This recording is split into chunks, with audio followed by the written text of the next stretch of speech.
Monogamy. It's the dream we're all sold from birth. Find your one true love, the other half of your soul, your everything. I bought into it, hook, line, and sinker. I poured my heart, my time, and my energy into finding the one. I chased that fairy tale for years, believing that if I just loved hard enough, was loyal enough, and gave enough of myself, I would finally get that perfect, exclusive love story. But every time, the story ended the same way. The dream was a lie. The promise was empty. And all I was left with were the shattered pieces of a heart I had given away too freely, believing in a myth that was designed to break it. My relationship history reads like a cautionary tale. It's a long, winding road paved with broken promises and quiet betrayals. I gave my loyalty to men who swore they were mine and mine alone, only to find out their promises were hollow. There was the man who whispered sweet nothings while secretly texting another. There was the one who claimed he was working late when he was really building a separate life behind my back. Each discovery was a fresh hell, a new layer of pain. I was made to feel like I wasn't enough. That my love, my body, my very presence wasn't sufficient to hold someone's attention. I was a placeholder until someone better came along. The anger was immense. It was a raw, burning fire in my chest that refused to be extinguished. How could they? How could they look me in the eyes, declare their love, and then turn around and share their bodies and their secrets with someone else? The hypocrisy was staggering. They demanded my absolute fidelity, my unwavering devotion, while they roamed free, collecting experiences and affections without a second thought for the person waiting at home. They wanted the security of my loyalty but refused to offer the same in return. The injustice of it all ate me alive, turning my love into resentment and my hope into a bitter, cynical shield. This wasn't just a string of bad luck, it was a pattern, a systemic failure of the monogamous ideal.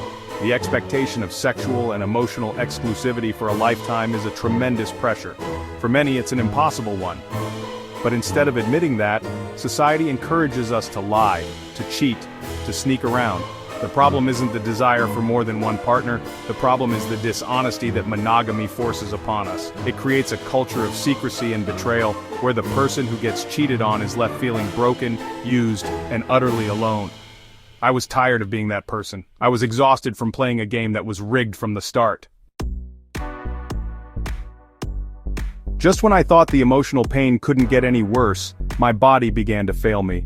I was diagnosed with thyroid cancer. The news was a gut punch, a terrifying blow that sent my world spinning. Suddenly my future felt uncertain, fragile. In that moment of profound vulnerability, I needed a partner more than ever. I needed a rock, someone to hold my hand through the fear, the doctor's appointments, the sleepless nights spent worrying about what was to come. I needed the unwavering support that monogamy so loudly promises. The person I was with at the time swore he would be there. He vowed to stand by my side through sickness and in health. He lied.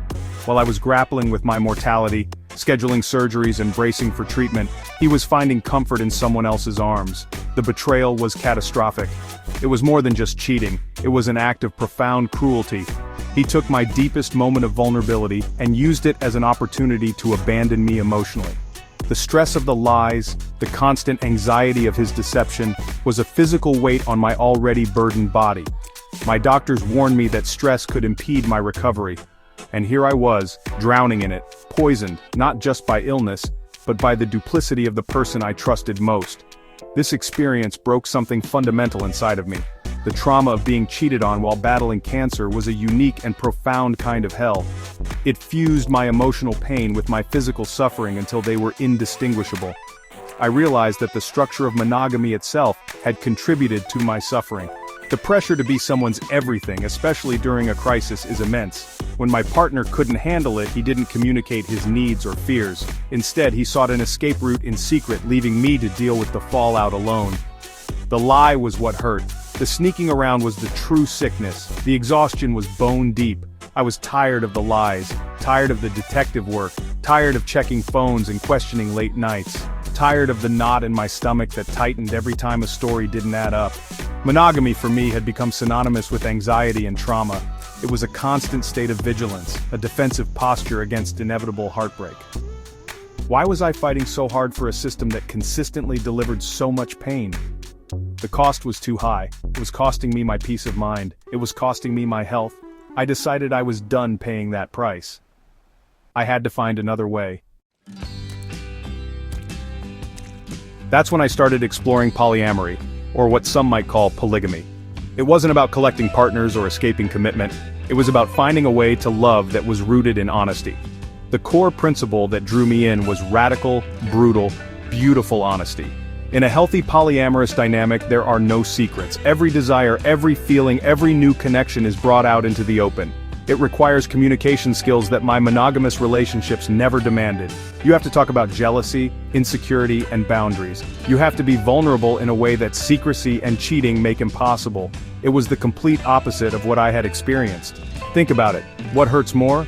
Your partner telling you, "I care for you deeply and I'm also developing feelings for someone else, and I want to talk about it with you," or finding secret messages, lies, and evidence of a double life?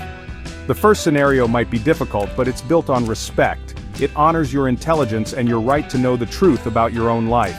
The second is a violation. It's a thief in the night, stealing your sense of security and your trust. Cheating is a unilateral decision made in the dark. Ethical non-monogamy is a collaborative agreement made in the light. One is about disrespect, the other is about consent. Polyamory allows for the reality that love doesn't have to be a finite resource. You can love your first child with all your heart, and when a second child comes along, you don't love the first one any less. Your heart simply expands. Why can't we apply that same logic to our romantic partners? By embracing the idea that we can love and be attracted to more than one person, we dismantle the very foundation that makes cheating so appealing and so destructive. We remove the need for lies. We create a space where all parties can have their needs met, openly, and with the full knowledge and consent of everyone involved. For me, this was a revelation. It was a path away from the trauma of betrayal. It meant I would never again have to wonder if I was being lied to. The rules are clear because we make them together. If a partner wants to see someone else, we have a conversation about it. We discuss safer sex, emotional boundaries, and how to make sure everyone continues to feel valued and secure. It's not a free-for-all. It's a carefully negotiated system of relationships built on trust and communication.